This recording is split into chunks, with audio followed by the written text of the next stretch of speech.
प्यारे दोस्तों, आप सभी का बहुत बहुत स्वागत है एक नए वीडियो में। प्यारे दोस्तों, चैनल पर नए हो तो सब्सक्राइब अवश्य कर लेना।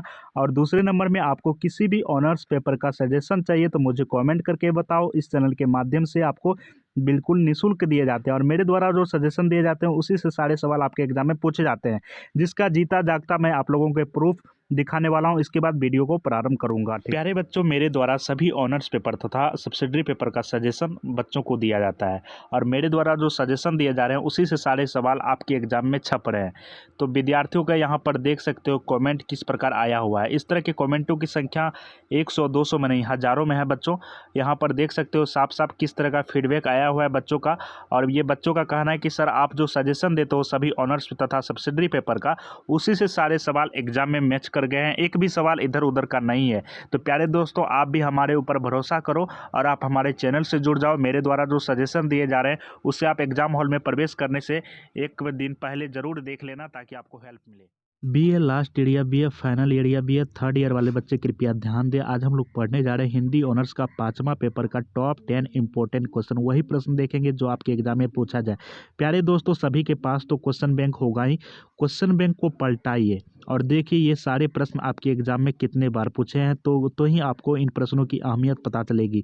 ये सारे प्रश्न आपके एग्जाम में एक बार नहीं, 2 बार नहीं, पिछले 10 वर्षों से लगातार रिपीट होते आ रहे हैं और इस वर्ष भी 100% पूछे जाएंगे दोस्तों। मैं टारगेट विद शिवम गारंटी लेता हूँ, इसी से सारे सवाल आपके एग्जाम में बनने वाले हैं, इसमें कोई शक की बात नहीं है दोस्तों।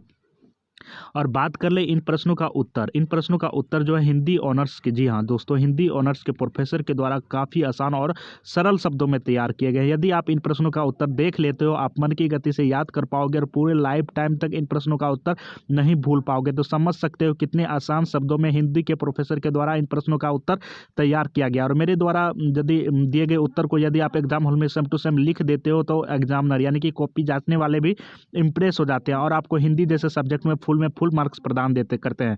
जी हाँ दोस्तों, हिंदी जैसे सब्जेक्ट में यदि आप फुल मार्क्स प्रदान करना चाहते हो तो हमारे दिए गए उत्तर को अवश्य एक बार देख लेना।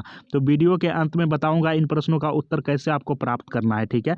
जब मैं आपको उत्तर दूंगा, उत्तर में सिर्फ और सिर्फ उत्तर ही देखने को मिलेंगे, आपको प्रश्न देखने को नहीं मिलेंगे। तो मैं आप सभी बच्चों से रिक्वेस्ट करता हूँ कि आप इन प्रश्नों को अपने कॉपी में लिख लो। आप यहाँ पर दिए गए सभी प्रश्नों को अपनी कॉपी में लिख लो दोस्तों। आपके पूरे साल की तैयारी को मात्र इस 10 मिनट के वीडियो में कवर किया जा रहा है, तो आप लोगों के पास एक गोल्डन अपॉर्चुनिटी है। इस अपॉर्चुनिटी को यूं ही जाने नहीं दिया जा सकता। इस 10 मिनट के वीडियो में गारंटी लिया जा रहा है कि आपको यहाँ पर फुल मार्क्स दिलवाने का।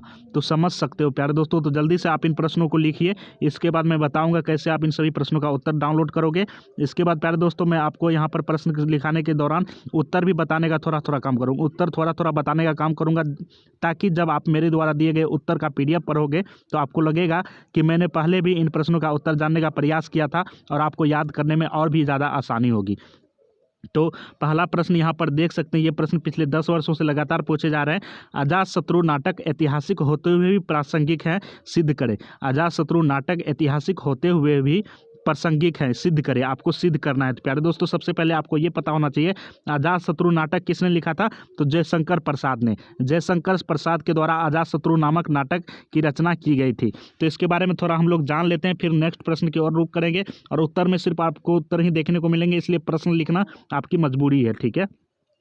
अजातशत्रु का मूलाधार भी अंतर्द्वंद ही है। मगध, कौशल और कौशाम्बी में प्रचलित विरोध की अग्नि इस पूरे नाटक में फैली हुई है। उत्साह और शौर्य से परिपूर्ण इस नाटक में चरित्रों का सजीव चित्रण किया गया है। इसके प्रमुख पात्र मानवीय गुणों से ओतप्रोत है। तो समझ सकते हो कितना ज़्यादा ये इंपॉर्टेंट चैप्टर है आप लोगों के लिए, इसलिए इसे बार बार एग्जामिनर के द्वारा ये प्रश्न पूछे जा रहे हैं। आपसे कोई एक प्रश्न कर दिया जाए कि अजातशत्रु नाटक का नायक कौन है, तो अजातशत्रु जो कि मगध का राजा था और बिंबिसार का पुत्र था, वही अजातशत्रु नाटक का मुख्य पात्र था। अजातशत्रु महात्मा बुद्ध के समकालीन थे। जयशंकर प्रसाद द्वारा लिखित नाटक अजातशत्रु का प्रकाशन जो है 1922 ईस्वी में हुआ था, ठीक है। प्यारे दोस्तों, आपको इतनी जानकारी होनी चाहिए, क्योंकि आप यदि इतनी जानकारी भी रख लेते हो दिमाग में तो आप फुल मार्क्स प्राप्त कर लोगे, क्योंकि इतनी जानकारी भी बच्चे नहीं रख पाते।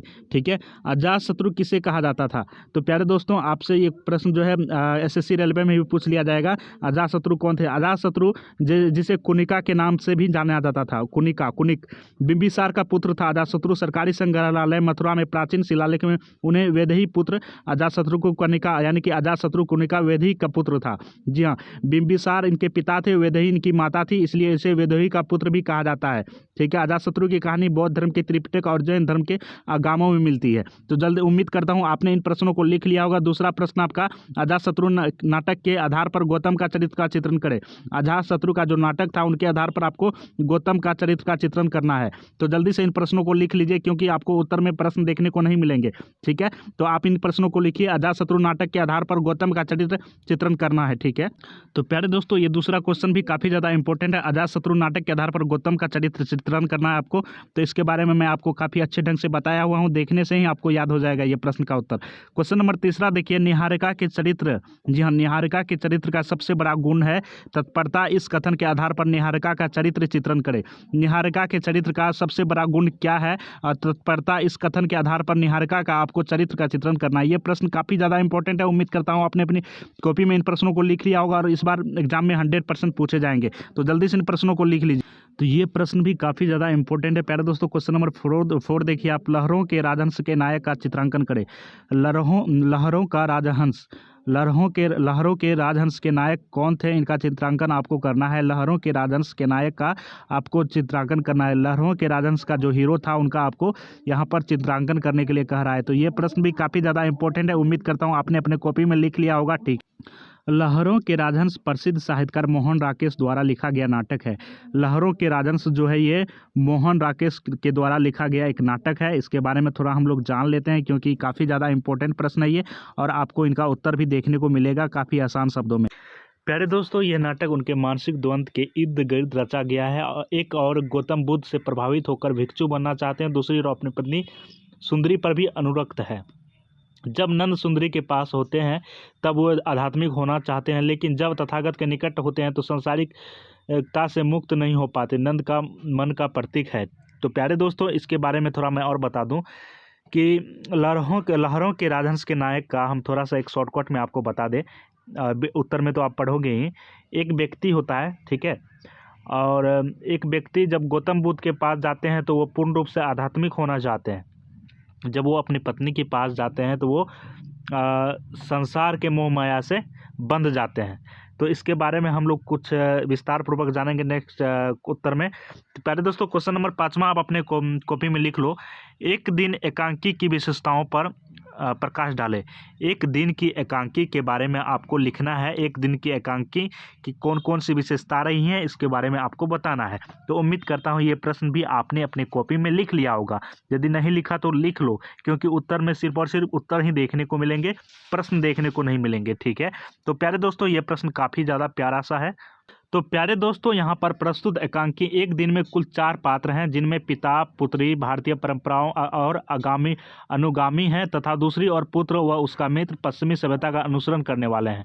इस प्रकार एकांकीकार ने पात्रों का चयन करने में ही अपने उद्देश्य को स्पष्ट कर दिया है कि निरंजन ओम आपके विचार बड़े पुराने हैं। ठीक है, तो प्यारे दोस्तों, इनका जो पुत्र होता है वो पश्चिमी सभ्यता को यानी कि अमेरिका, रूस, जापान यानी कि इसकी सभ्यता को फॉलो करता है। दूसरी ओर पिता और पुत्री भारतीय परंपराओं को कहीं ना कहीं अनुसरण करता है। तो दोनों में क्या अंतर आता है, इसके बारे में काफ़ी विस्तार से जानेंगे। यही इनका मुख्य उद्देश्य है। क्वेश्चन नंबर नेक्स्ट है आपका कि एकांकी की सुखी डाली। प्यारे दोस्तों, क्वेश्चन नंबर 6 आप अपने कॉपी में लिखोगे। एकांकी सुखी डाली की बेला नायिका का चरित्र चित्रण करे। अथवा में दिया गया है सुखी डाली की छोटी बहू का चरित्र विशेषता लिखे। तो यहाँ पर देख सकते हो, एकांकी सुखी डाली की बेला का चरित्र चित्रण आपको करने के लिए कहा जा रहा है। ये प्रश्न काफी ज्यादा इंपॉर्टेंट है और इस बार पूछे ही जाएंगे, इसमें कोई शक की बात नहीं। तो प्यारे दोस्तों, प्रस्तुत एकांकी सुखी डाली में संयुक्त परिवार प्रणाली का चित्रण किया गया है। दादाजी के संगठित परिवार में छोटी बहू बेला के आ जाने से जो हलचल मच जाती है वह प्रथम तो पूरे परिवार के लिए चर्चा का विषय बन ही जाती है। साथ ही साथ दादाजी के समझाने से सब सदस्यों के व्यवहार में परिवर्तन आने लगता है, जिसमें व्यंग और कृत्रिमता का फूट आने लगता है। ये प्रश्न का उत्तर मैंने शॉर्ट में बताया, अथवा में देख सकते हो सुखी डाली की छोटू बहू की चरित्र के बारे में बताए। तो इसके बारे में भी आपको यहाँ पर ये प्रश्न काफ़ी ज़्यादा इंपॉर्टेंट है। परिवार की छोटी बहू बेला संपन्न घराने की है और परिवार में सबसे अधिक पढ़ी लिखी भी है। उसने परिवार में पिछले 10 वर्षों से काम कर रही मिस्रिनी रजवा को यह कर काम से हटा दिया कि उसे काम करना नहीं आता। जब इंदु ने भाभी को समझाया कि नौकर से काम लेने की तमीज होनी चाहिए, तब छोटी बहू ने ये शब्द कहे। कौन से शब्द कहे, इसके बारे में जानेंगे। तो मैंने यहाँ पर आपको थोड़ा इसलिए बताने का काम किया प्यारे दोस्तों, इसके बारे में काफ़ी विस्तार से जानेंगे, ठीक है। अब हम यहाँ पर बात कर ले कि इन प्रश्नों को आपने अपने कॉपी में लिख लिया होगा। यदि नहीं लिखा तो जल्दी से कॉपी में लिख लीजिए, क्योंकि आपको प्रश्न जो है उत्तर में देखने को नहीं मिलेंगे, ठीक है। प्यारे दोस्तों, हम लोग 1 लाख सब्सक्राइबर के करीब पहुँच चुके हैं, ठीक है। 1 लाख सब्सक्राइबर के करीब पहुँच चुके हैं। मैं सभी छात्रों से अनुरोध करता हूँ कि 1 लाख सब्सक्राइबर पार होने के बाद यहाँ पर आपको सभी ऑनर्स पेपर तथा सभी सब्सिडरी पेपर के अलग अलग प्रोफेसर के द्वारा डिजिटल बोर्ड पर आप लोगों को काफ़ी बेहतरीन ढंग से पढ़ाए जाएंगे, वो भी बिल्कुल निःशुल्क। और सारे कंटेंट आपको बिल्कुल फ्री में मिलने वाले हैं। बदले में आपसे क्या लिया जा रहा है, एक सब्सक्राइब। तो आपको क्या करना है, सभी के घर में 5 से 6 सेल फोन अवश्य होंगे, यानी कि 5 से 6 फ़ोन अवश्य होंगे। मैं आप लोगों से रिक्वेस्ट करता हूं सभी फ़ोन से हमारे चैनल को सब्सक्राइब करो, और ताकि हम लोग 1 लाख पार जल्द से जल्द हो जाए। आप लोगों से हम कुछ नहीं ले रहे, बस एक सब्सक्राइब ले रहे, तो इतना तो कर ही सकते हो आप। प्लीज़ मैं आप लोगों से अनुरोध करता हूं, चैनल को सब्सक्राइब कीजिए, अपने छोटे भाई बहन से भी करवाइए, क्योंकि अब वो लोग ग्रेजुएशन के स्टूडेंट होने वाले हैं, आपके छोटे भाई बहन, तो वो भी ग्रेजुएशन की तैयारी करेंगे। और तैयारी के लिए सबसे बेस्ट चैनल होने वाला है ये ग्रेजुएशन की, क्योंकि यहाँ पर सभी ऑनर्स तथा सब्सिडी पेपर के अलग अलग प्रोफेसर के द्वारा आपको अच्छी शिक्षा दी जाएंगी, वो भी बिल्कुल निःशुल्क। तो सभी से मैं अनुरोध करता हूं कि सब्सक्राइब कर लेना। अब बात करते हैं उत्तर की। इन सभी प्रश्नों का उत्तर आपको हमारे टेलीग्राम के माध्यम से दिया जाता है, जिसका लिंक मैंने डिस्क्रिप्शन में दे रखा है। तो आप सभी को हमारा टेलीग्राम ज्वाइन कर लेना है, और आज शाम तक आपको इन सभी प्रश्नों के उत्तर का PDF देखने को मिलेगा। आप डाउनलोड कर लेना बिल्कुल निःशुल्क। बदले में एक सब्सक्राइब ही तो लिया जा रहा है, तो कर दो यार। मिलते हैं नेक्स्ट वीडियो में। Thanks for watching, bye bye, take care, जय हिंद दोस्तों।